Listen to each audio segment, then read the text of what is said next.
అదే RTV app వార్తల్ని క్షణాల్లో చదివే అవకాశం ఉంటుంది. ఒక న్యూస్ పేపర్, ఒక టెలివిజన్ ఛానల్ మీ చేతుల్లో ఎప్పుడూ ఉంటాయి. నెలలకు సమయం ఇచ్చాం.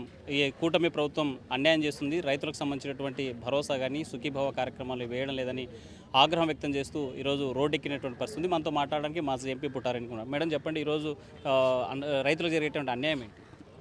ఇవాళ రైతులకి పెట్టుబడికి ఎటువంటి సహాయం అందట్లేదు గవర్నమెంట్ నుంచి.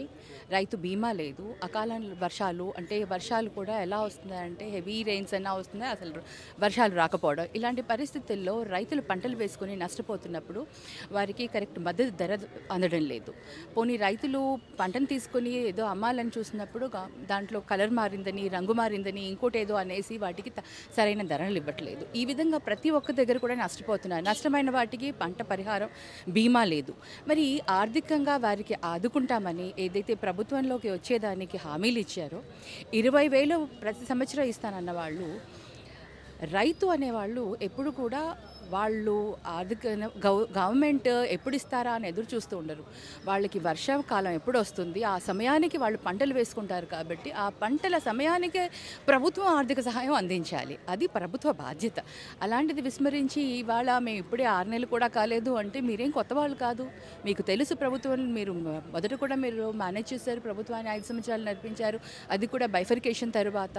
మీరు కొత్తగా వస్తున్నారు, ప్రభుత్వంలోకి వస్తున్నారు, మీకు ఎప్పుడు ఇంతవరకు పరిపాలన పైన అవగాహన లేదు అన్న వాళ్ళైతే చెప్పచ్చు మాకు 6 నెలలు కూడా సమయం ఇంకా ఇవ్వాలి అనేసి. ఆల్రెడీ మీ దగ్గర ఉన్నప్పుడు ఏవి ప్రయారిటీ బేస్ చేసుకొని మీరు ఎవరికి ఇవ్వాలి, ఎవరికి ప్రయారిటీ బేసిస్ మీద సహాయం అందించాలి అనేది ప్రభుత్వం ఆలోచించాలి. ఇవాళ అందరికంటే ముఖ్యంగా మనకు చాలా వల్నరబుల్ పరిస్థితుల్లో ఉన్న వాళ్ళు రైతులు.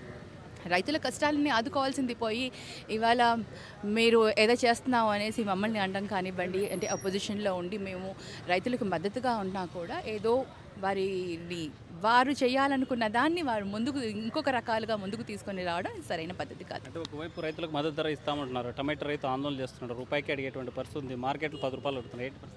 అదే అండి, రైతుకి మద్దతు ధర లేదు. రైతుకి మార్కెట్లోకి దాకా తీసుకెళ్లేందుకు ట్రాన్స్పోర్ట్ చేసుకునే దానికి కూడా వాళ్ళ దగ్గర సహాయం లేదు. ఆర్థికంగా వాళ్ళకి ఎవరో ఒకరు ఆర్థిక సహాయం అందించాలి. మరి ప్రభుత్వంలోకి వచ్చే ముందర మేము రైతుకి 20,000 ఇస్తా అని చెప్పారు కదా, అది ఎందుకు ఇవాళ ఇచ్చి వాళ్ళని ఆదుకోవట్లేదు అని మేము ప్రశ్నిస్తున్నాం. రైతులకి న్యాయం చేయాలంటే ఏం చేయాలి? తక్షణం వాళ్ళకి ఆర్థిక సహాయం అందించాలి. జరిగిన నష్టాన్ని నష్టపరిహారం కల్పించాలి. ఏదైతే ఎక్కడైతే నష్టపరిహారం వాళ్ళు క్యాలిక్యులేట్ చేశారో అదంతా కూడా ఇప్పుడు నష్టపరిహారం అందించాలి. అలాగే బీమా చేయాలి.